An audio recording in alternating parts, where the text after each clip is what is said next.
It's your girl, Stephy Kiss, and as always, this is the Autism Mommy Podcast. Thank you so much for tuning in and spending your time with me. Before we get into today's episode, I wanted to, of course, remind you to please rate and review this podcast. You can rate this podcast via Apple Podcast or Spotify. I would love to have a 5-star rating because this is a 5-star podcast. So I really would truly appreciate if you can rate it. Also, you can review via the Apple Podcast app.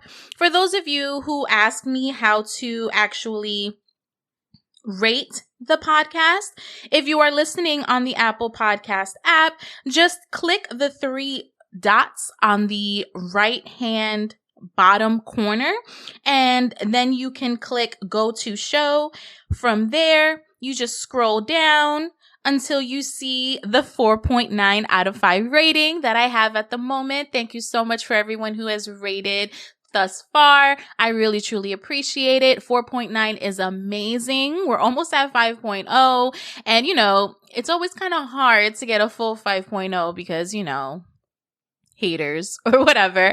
But I'm so proud of my 4.9 rating because that tells me that you guys are really listening and really appreciate the content that I am giving you each and every week. But from there, once you see the 4.9 rating, all you have to do is underneath the first review, there is a link that says write a review. If you click that, it'll bring you to a page where you can also rate and give me 5 stars on top of writing your review. You can tell me how you feel about the podcast. You can suggest any topics or any guests that you would like to hear also on the podcast there.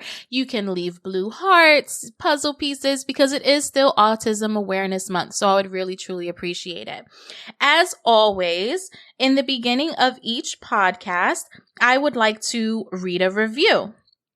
This one comes from C. Vargas 1016, and it is titled, A Voice That Needs to Be Heard, 5 stars. I love that Steph is so open about her journey in being a mother with an autistic child. It's beautiful to hear her be so open about the great times and the struggles, ended with 3 blue heart emojis. Thank you so much, C. Vargas. I'm pretty sure this is Chris from the podcast BSing with Chris. You can hear me on 2 of his episodes. He has some great content. He is hilariously funny. So I really appreciate his review and just letting me know that he enjoys my content as well. Love you bunches. So today's episode is actually going to be a solo one. It's just me, and I am talking about my mindset post a car crash. Yes, y'all, I was in a whole car crash. Luckily, I'm fine and Ethan is fine, and my car, she needs some body work, a little BBL, but she's fine. She's still pushing through. She's still doing what she needs to do. But I'm going to let you guys listen to my thoughts post car crash and what it got me thinking about being an autism mom. So stay tuned for the episode. Hey guys, welcome to another episode of the Autism Mommy Podcast. This is your girl, Stephy Kiss. I am so excited to be recording today. Obviously, when you hear this episode, it's not going to be World Autism Awareness Day, but it is April, and to me, that is Autism Awareness Month. So this month, I'm going to have a few fellow autism mommies on the podcast, and I'm very excited for that. And I just wanted to do a quick catch up with you today. If you see the video, I am wearing blue. I have blue makeup on. I was definitely in the spirit. And I just wanted to talk about how well the podcast has been doing as of lately. I have gotten so much support from fellow special needs mothers, from supporters and empathizers and things like that. And it has been amazing. I launched this podcast back in December. I participated in Podmas, which I had spoken to a couple of times on this podcast. And if you want to go back and listen to those episodes are still up and they're still amazing. But after Podmas, I really had a time where I just felt like I just wasn't inspired. I didn't know what I was doing. I didn't know what direction I wanted to go.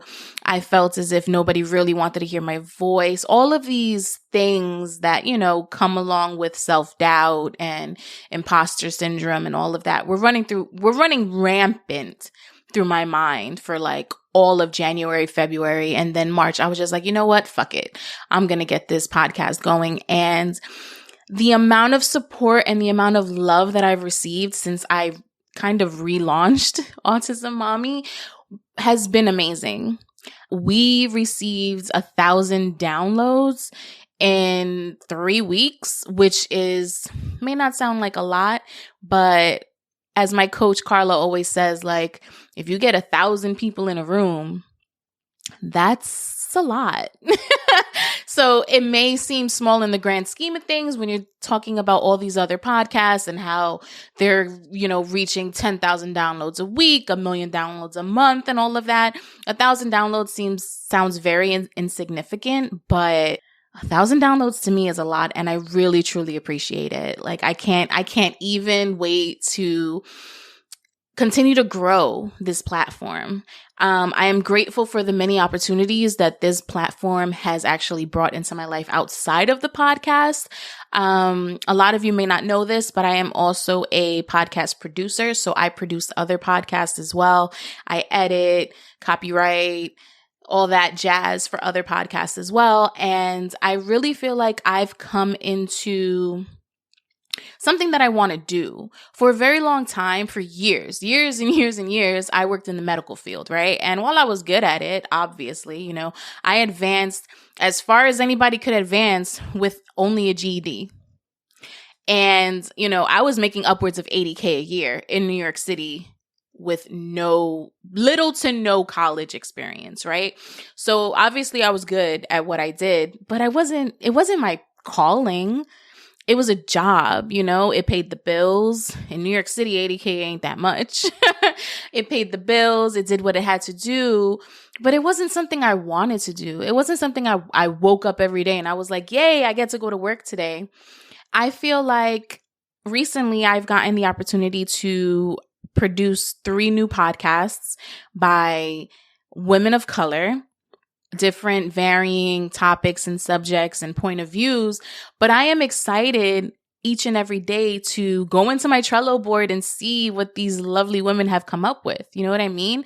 Their point of view, their voice. I just love that. And the fact that I'm also doing the same, it motivates me not only to provide the best for their podcast, but it also motivates me to do the best for my podcast as well. So as you can see, we're also incorporating some video and all of that. And I did my makeup. I washed my hair this morning. I'm just trying. I'm really, really trying. So, even with all of these highs that I have been experiencing in the past 3 weeks, there's always a low. There's always a low. And this isn't a popular topic kind of podcast. Like we're not talking about popular culture or, things that happen or gossip or anything like that. But when Will Smith accepted his Oscar after slapping the bejesus yes, I said bejesus because I'm old. The bejesus out of Chris Rock, he mentioned that Denzel had said to him that when you're at your highest, the devil will come knocking at your door, right? And this week, I had something happen that was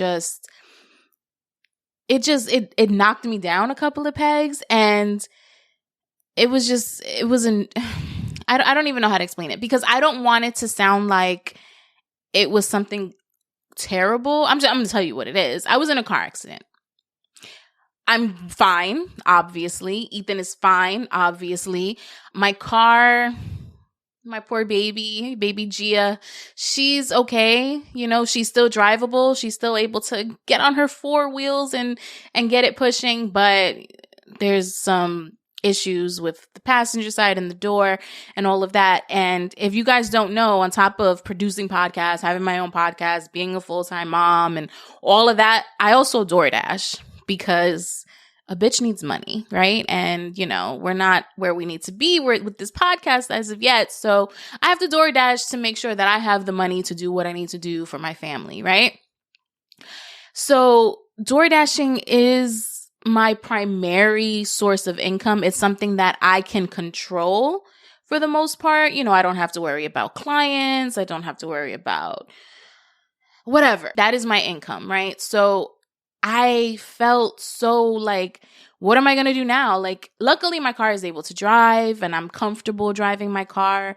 But this is my first like car accident. And it's so crazy because I live in Florida and the majority of, well, not the majority because I have family out here, but like my mom and my sister, who I grew up my whole entire life having at, the drop of a hat, a phone call away, they're in New York, right? So literally I was on the phone with my friend and we're talking and the car accident happens, right? And I'm on the phone with her, I'm like, oh my God, somebody just hit me. And she's like, oh my God, are you okay? And I'm like, I look at Ethan, I'm like, yeah, we're fine. But I was like, I have to call my mom. And it's like, my mom is 1,000 miles away, literally. And I'm like, looking back, it's like, what is she gonna do? What is she going to be able to do? So I call her and I'm like, Mom, I just got into a car accident. And she's like, okay. She's like, are you okay? And I'm like, yeah, I'm fine. And she's like, is Ethan with you? I'm like, yes. And she's like, is he okay? I'm like, that kid doesn't even know what's going on. He's on his tablet. Like, to him, I hit a pothole. Like, it wasn't anything that crazy. And whatever, she's like, okay, so what you have to do is, she was like, did you speak to the other person? I'm like, yeah, I'm speaking to her right now. She doesn't really speak English, but it's okay, and whatever. And we're having this whole conversation, and she's like, all right, call the cops. And I'm like, okay, I'm calling the cops, and I'm doing this. And she's like walking me through it because I had no idea. I literally had no clue what I was supposed to do, right? So she walks me through it, whatever. We get everything squared away. My family from out here came. It was like a whole family affair. I know the cop was like, ma'am, it's not even that serious. Like, everyone is fine. Like, yeah, your car is a little messed up and you're going to have to deal with insurance and all of that. But like, did you need your whole family to come and support you while you were here? But anyway, so all of that happened and, they're all like, are you okay? Are you okay? And I'm like, I'm fine. And they're like, can you drive? I'm like, yeah, like I can drive. I can go home. I'm just going to go home. I was DoorDashing at the time. So I canceled my, the rest of my day with DoorDash. And I'm just like, I'm just going to go home and I'm just going to relax. And I'm like, I'm fine. They followed me home and they're outside and they're talking to me and they're like, are you sure you're okay? And they don't believe me when I say I'm okay. And I'm like, and at this point, I'm like, bro, I'm fine. Like, it's not even a problem. I'm like laughing, cracking jokes. I'm playing with my little baby cousins, all of this, right? I walk into my house and I look at Ethan and he looks at me. And again, I don't know if it really processed to him what had just happened. Like, we didn't make it like a huge deal. He stood in the car the whole time. Like, nothing traumatic in that sense actually happened to him. But I walk into the house, I put down my stuff. I look at Ethan and I don't know if it was finally the adrenaline has just like subsided within me and like my adrenaline high has just like gone away. But I was just like, holy shit, like something definitely could have happened to us. And I just started sobbing. In the middle of my kitchen for no reason other than we just had a car accident. What the fuck? Thank God we're fine. And I'm going to reiterate this 1,000 times because I don't want anybody to think like whatever. We're fine. We're perfectly fine. But in that moment, I guess I just had to release everything. For about 2 hours, I was just, worried about my car, talking to the person who hit me, talking to the cops, doing this, doing that, explaining, talking. Everybody's calling me, are you okay? Are you okay? Are you okay? And I'm like, yes, I'm fine. I'm fine. I'm fine. I'm fine. And then I guess it just settled in that I guess, yes, I'm fine, but fuck, that was a lot. It was a lot. And I just started sobbing and it made me think about the fight or flight response. And when I was coming up with today's outline for today's episode, I wanted to talk about the fight or flight responses and how it actually, like, how I've dealt with things in my life, and how the fight or flight response doesn't automatically mean that you're in an actual danger per se. It's just your body's response. So just to give you a quick background, the fight or flight response, according to Wikipedia, is a psychological reaction that occurs in response to a perceived harmful event, attack, or threat to survival. The purpose of fight or flight is to reroute blood from the brain to the muscles with the purpose of being able to physically respond to a stressful situation. And when I looked at that definition, I was like, okay, so it's clearly all physical, right? And then I got to thinking, like, how does fight or flight actually impair kids on the spectrum? So as I'm thinking about all of this is like turning in my head, and I'm just wondering how these actually occur with kids who have like sensory problems, because you have to think about it this way, right? It said perceived harmful event. Okay. So that doesn't necessarily mean that it is a harmful event. Have you ever watched your child have a meltdown? Have you ever watched your child when the Wi-Fi goes out? I mean, I'm talking about it, my personal experience. The Wi-Fi goes out and they don't have Wi-Fi on their tablet. That harms them in a way that we can't understand, that we can't perceive, because it takes away the comfort that they feel at that moment. A lot of kids on the spectrum, and kids in general, but mostly I can speak to my experience, a lot of kids on the spectrum, they feel comforted by their tablet, by, watching the same shows, movies, sounds over and over again. That's something that comforts them.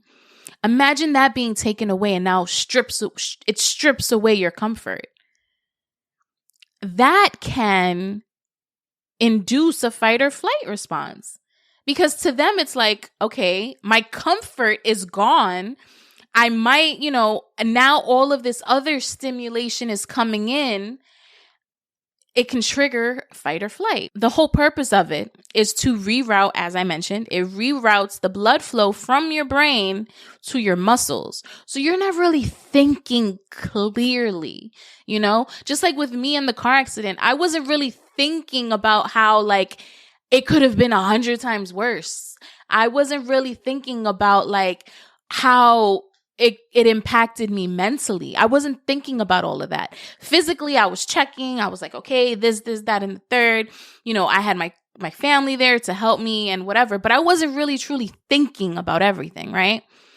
So with our kids on the spectrum, especially, when something like that happens that is a perceived threat, they're not thinking about calming down. They're not thinking about how what they're doing is just like, what are you doing? Like, why am I doing this? They're not thinking about any of that. And as parents, and again, speaking for myself as a parent, I get frustrated because I'm just like, Papi, why? Why are you so mad? And I say this to him all the time.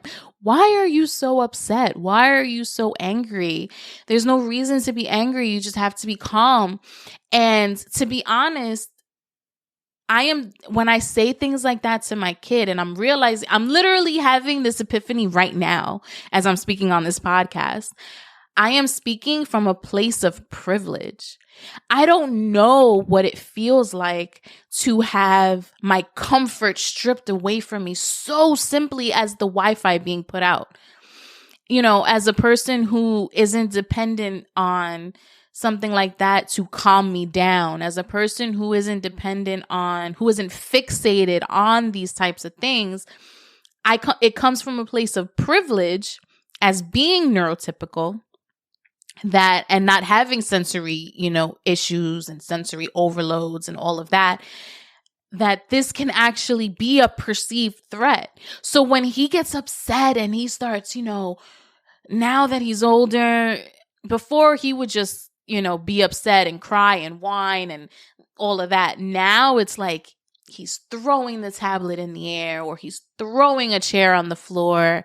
And he's only getting bigger. And I feel like it's also because all of this blood is being thrown into his muscles, right? And so it's a fight response, not necessarily a flight. He has a fight response when it comes to something like that, when it comes to a meltdown. And while no, he's not fighting me and he's not actually harming anybody, he just feels like he just has to get this aggression out, right? So all of that really made me come to terms with I have to be more understanding when it comes to Ethan and his meltdowns, because truthfully and honestly, I don't know what that feels like. I can empathize. I can, guess as, try to relate it to something that I've been through, but I don't honestly know what that feels like in that moment for him. And as parents, we get frustrated, we get upset because, there's also other things that we're going through, right? We have bills, we have responsibilities, we have other people to tend to, our experience is there's a lot going on. there's just a lot going on. So the fact that he's constantly fighting these stressors, and it could be also he's a prepubescent or pubescent at this point, preteen, and all of that is going on in his body. He doesn't understand it. It's a combination of things for us both. And unfortunately, as a parent, we have to be able to assess the situation and try to calm ourselves down way before they can, way before our kids can process it, so that they in turn can eventually calm themselves down. So I found an article and it talked about how you can understand and recognize which response your child is prone to and how to actually deal with it, especially when it comes to a special needs kids, and how to deal with it, right? So one of the things obviously would be to give your child some time to get control of their emotions so they can calm and return to deal with the problem in a rational way. Like we mentioned before, the blood flow is literally being rerouted from your brain to your muscles. So you're not thinking calmly, you're not thinking rationally.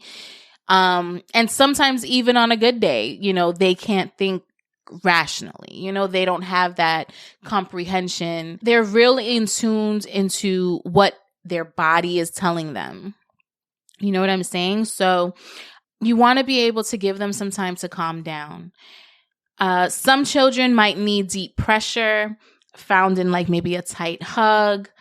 Maybe they sit down in the corner of the couch, sensory swing, or wrapped in a heavy blanket, a weighted blanket might help, especially when they're smaller. Now that Ethan is bigger, I'm not doing all of that. I know if I attempt to give him a hug, he's just going to push me away. And he's bigger than me at this point. So I don't want to put myself in a predicament where he can potentially hurt me, not on purpose. But, when you're upset, you start swinging and he's big. And I personally wouldn't do that. But if your child was bigger, I would have done it when he was younger for sure. But if your child is smaller, maybe that might help. Have them also understand the things that can calm them down. I encourage deep breathing for Ethan when it comes to calming him down, and also for me, just taking the time to actually breathe through certain things that helps a lot. I tell him to count to 10. If he can get to that point. I also do play calming music. If he is having a rough time, and I mean a rough time, I will literally put on a calming playlist from Spotify, either in the car or on Alexa or on the TV, like the speakers in the house, the surround system. I don't blast it. I don't put it to the point where it's so loud that it's another dramatic sensory input for him, but calmly enough, low enough that it still surrounds him. He still hears it, and it just provides an ambiance where he can eventually get to the point where he calms down. Another tip would be, and this is a hard one. I mean, it was a hard one for me because I just want, when I'm upset, I get loud and I just want to scream and I need you to hear me. As a mom, you have to know that that can't work all the time. And even though you are speaking firmly because you want your child to listen to you and understand what it is that you're saying, you have to speak calm. Papi, I need you to calm down. Ethan, I need you to relax. If he starts throwing things, he has this new thing now where he starts throwing his tablet. And that I don't condone. You're not going to throw your, $1,000 iPad around as if it can't break because it's not working in this moment. Okay, so when the Wi-Fi comes back on, you're not going to have an iPad because it's going to be broken. So how does that work for you? And this is how I speak to him. I speak to him very calmly. And, I say, give me the iPad, you're punished. And he'll be, especially in the car. When he does it in the car, it drives me up the wall because it's like, if you hit me with that iPad while I'm driving, like something can happen. So I take the iPad away from him. I tell him he's punished. I put it next to me where he can't grab it. And he is upset and he's screaming and sometimes he's like flopping his hands and throwing himself back and kicking. And I'm literally talking to him like, I don't care. You can be upset. But I'm not giving you the iPad because you don't learn. You're not learning. Why do you keep throwing the iPad, Papi? If you break the iPad, how does that help you? How does that work for you in the long run? This is what I'm talking, and I don't know if he understands exactly what I'm saying, but I keep saying these things to him, and hopefully in time as he gets older, he'll understand that mommy's not trying to fight you. Mommy's not trying to fight you. I am literally here. My whole point on this earth is to nurture and take care of you. I'm not trying to fight you. I just need you to calm down. So don't engage in battle with your kids. They are kids. Just remember, all of these tips can help you as well as an adult. You don't have to be in a battle with your kids for you to figure out how to calm down. We go through many experiences in life where we get tested on a daily, whether it comes from our kids, from society, from work, from family. Just try to remain calm. And I know that's easier said than done, but just remember, the fight or flight response is a very natural, a very organic thing. So it's bound to happen. You're bound to possibly explode, but you can always reel yourself back in. Okay. There's always an opportunity to have a better reaction to things, even if it means like you have to calm down and reflect and just walk away, go take a deep breath, have a glass of wine, have your favorite herbal refreshment. We are a cannabis enthusiast podcast over here. And just take a deep breath and try to get through it. Okay, so we're going to get into the question for this week. And this question comes from Reddit. And it says, me, a 23-year-old male, and my girlfriend, a 21-year-old female, have a 19-month-old boy who is out of control. He doesn't listen to anything at all, has sleeping issues, and basically does whatever he wants. What we say or do is useless to get him in control. I work a lot and she is a stay-at-home mom. She is saying she can't take it and might disappear. She may be saying this out of frustration. We need advice. Also, we have a very weak support system as far as friends and family, so there really is no help. Every few months, he might go to her mom's house, but that's about the extent of it. He also has sleeping issues and is starting to bite his mom. Any advice would help. Okay. This is difficult. This is a 19-month-old baby, okay? He's not even 2 yet. He's very small. Your girlfriend might also be, fighting some sort of postpartum depression if she's saying that she literally can't take it anymore and she might want to disappear. I would definitely recommend therapy, not only for each of you individually, but as a family, as a partnership, you and your girlfriend. Obviously the baby is very young for therapy. But I would definitely get him into early intervention if you haven't done so already. That is very important. As far as sleeping is concerned, 19 months is very young. I don't remember sleeping for real until Ethan was like 3 years old. And getting him into a routine of sleeping or a schedule of sleeping until he was about 3. So it sounds like you still have 1.5 years away from that. Again, he's gonna be 13 this year, so that was a very long time ago. And as women, I feel like we get kind of amnesia when it comes to things like that, because who would want to have more kids if you remembered how horrible those first couple of years were on you, But I would definitely recommend therapy. I would recommend speaking to your pediatrician about early intervention. Maybe the baby's so young for melatonin and things like that, but maybe some natural remedies, a calming nighttime routine, turning off all electronics by a certain time until the baby goes to sleep, making a calm, quiet environment so that he knows it's time to go to bed. He's so little still. It's very hard. As far as having a weak support system, I feel for you. I had a very good support system. My mom and my sister and his father were there in the very early years of Ethan's development. Even after his father and I separated when he was 3 years old, I still had my mom and my sister around. Even though I was living by myself, I worked full time, I still had them if I needed to take a nap when I got home from work or whatever have you, they would make dinner for him, they took care of him. So I had a lot of support in that sense. So I really feel for you. Sometimes she does need a break. I feel like you should be giving her more of a break. I know you work full time. And you probably feel like your days off are your days off. But unfortunately, when you are a parent, especially a special needs parent, there's no such thing as days off.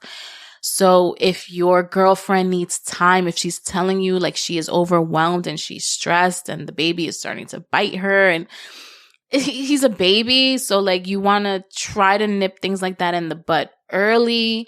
But you should definitely give her some time to herself. Tell her, hey, go get your nails done for an afternoon, or, go hang out with your girlfriends for a night and I'll take care of the baby. Don't worry about it. Definitely try to provide support in that way. That's really all the advice I can give you. I really feel like early intervention is very important, as well as therapy for you guys. I really wished I would have had therapy early on in Ethan's diagnosis. I feel like that would have helped me work through a lot of the things that I went through early on and I kept to myself early on. But yeah, I hope you guys can get through it. Remember, this too shall pass. He is 19 months old. He's not even 2. this might just be, as far as his sleeping is concerned, it might be, having to do with like growth spurts, growing pains, hunger, things, all of that. It may not even have to do with his diagnosis. Neurotypical kids go through things like that all the time too. So try to stay positive, try to stay calm, try to just understand that, unfortunately, this is what parenthood is. And you guys are young, so you may not have understood that when you decided to embark into the parenthood journey. But unfortunately and fortunately, because it teaches you a lot about yourself, this is what being a parent is, especially a parent to a child who may or may not be on the spectrum. Again, 19 months old, we don't know if he's actually on the spectrum or not, but definitely look into therapy and early intervention if it's not too early to do so. All right, guys. So that is the end of today's episode. Thank you so much for tuning in. I really thoroughly enjoy speaking to you guys every single week. This has become something I have grown to love. And yeah. Thank you for tuning in to another episode of the Autism Mommy Podcast. Please be sure to rate, review, and subscribe to the podcast if you haven't done so already. Leave me 5 stars, leave me a review, some blue hearts, or just give me any words of encouragement, affirmations, anything that you want me to know in pertaining to the podcast, any guests or topics that you would like me to discuss. And you can follow me on Instagram, my personal Instagram, where I post a lot of my day-to-day is _Stephy Kiss, STEPHYKISS. The podcast page is Autism Mommy Podcast. And there you'll find more stuff pertaining to me actually being an autism mom. I don't post there as much as I should, but I promise you I will.